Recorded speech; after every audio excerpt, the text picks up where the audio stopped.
a close friend who had passed away suddenly returned to the small town. Shortly afterward, a series of bizarre incidents began to occur in the village. Jiaji and Guang sat on a bench outside a small shop, eating ice cream. Guang still wore his signature smile, as if nothing had changed. But Jiaji couldn't help but ask the question. Even though he had long imagined the worst possible outcome, that spine-chilling sight still left him frozen in place. In his memories, Guang was a down-to-earth rich kid who would inherit the family fortune after graduation. He would occasionally urge Jiaji to find a girlfriend, but every time the topic came up, the atmosphere would turn a little awkward. The last time they met, Guang had declined his invitation, saying he had to go to the mountains. Jiaji had no idea that would be their final meeting. Even though he knew this was no longer the Guang he once knew, Jiaji still refused to believe it. Guang seemed to have forgotten everything that happened the previous day, still waiting for Jiaji to go to school together as usual. Apart from occasional grammatical errors when speaking, he was exactly like the Guang in Jiaji's memories. In the dimly lit classroom, a movie was playing, its plot already familiar to Jiaji. Most classmates were taking the opportunity to catch up on sleep, but Guang was crying like a rain-soaked pear blossom. It was his first time watching it.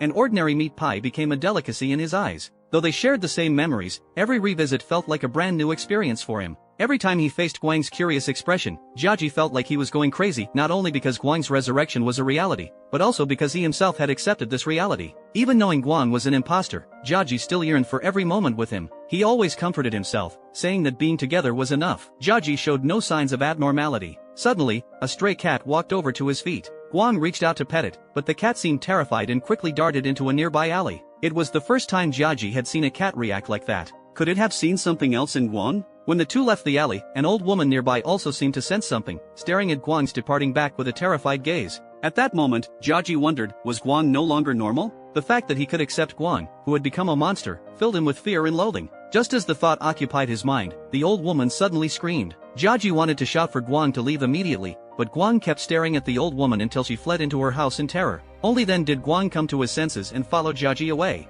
On the way home, Jiaji asked the question weighing on his heart, had he deliberately killed that Guang? But Guang replied that when he first encountered that Guang was already on the verge of death. He had been wandering in the mountains, devoid of consciousness, not knowing who had harmed him. When he regained consciousness again, he had taken Guang's form. After hearing this explanation, Jiaji said nothing and asked Guang another question. At Guang's answer, a tear rolled down Jiaji's cheek, because Guang had never said those words to him before. After telling Guang not to run around anymore, Jiaji returned to his own home. That night, a creature that was neither human nor beast, disguised as a deliveryman, knocked on the old woman's door. But who would deliver goods so late? The old woman knew who was outside and could only keep praying that the brain-stealing entity would spare her life. It seemed the creature had heard her prayers, for the knocking stopped. But the next second, when the police arrived, the old woman was found mysteriously dead in her home. When other villagers heard the news, they were terrified, fearing they would be next.